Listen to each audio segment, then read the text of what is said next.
अस्सलामुअलैकुम सामिन इकराम।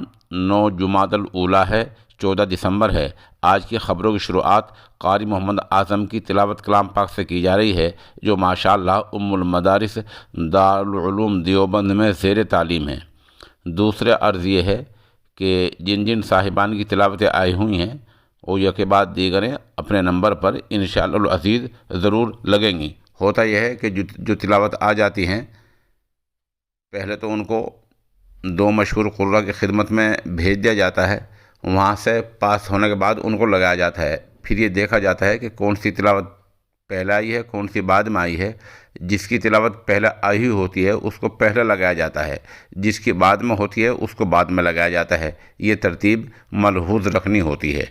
आप भी हमारे नंबर 96 27 70 90 14 पर अपनी तिलावत, नात या कोई तारीख़ी चीज़ भेजकर इस नेक काम में हिस्सा ले सकते हैं। अऊज़ु बिल्लाहि मिनश शैतानिर रजीम। बिस्मिल्लाहिर रहमानिर रहीम।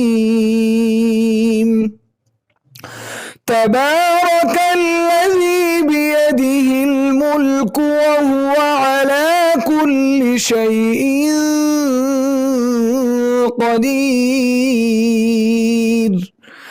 अल्लज़ी ख़लक़ल मौत वल हयात लियब्लुवकुम अय्युकुम अहसनु अमला व हुवल अज़ीज़ुल गफ़ूर।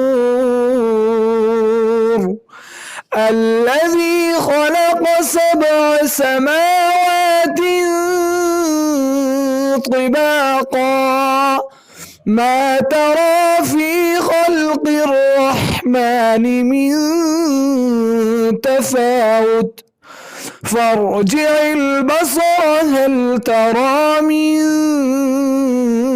फ़ुतूर। ثم ارجع البصر كرتين ينقلب إليك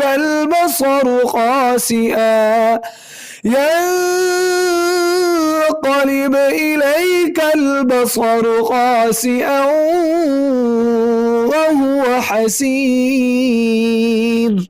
ولقد زينا السماء الدنيا بمصابيح وجعلناها رجوما للشياطين وأعتدنا لهم عذاب السعير.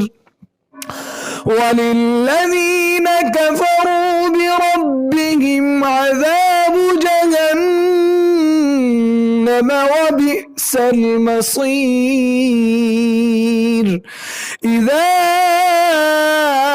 ألقوا فيها سمعوا لها شهيقا وهي تفور تكاد تميز من الغيظ كلما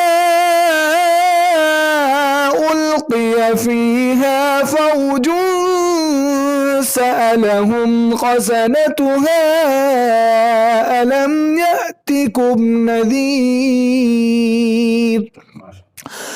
قالوا بلى قد جاءنا نذير فكذبنا وقلنا ما نزل الله من شيء إن أنتم إلا في ضلال كبير. وقالوا لو كنا نسمع أو نعقل ما كنا في أصحاب السعير. صدق الله العظيم.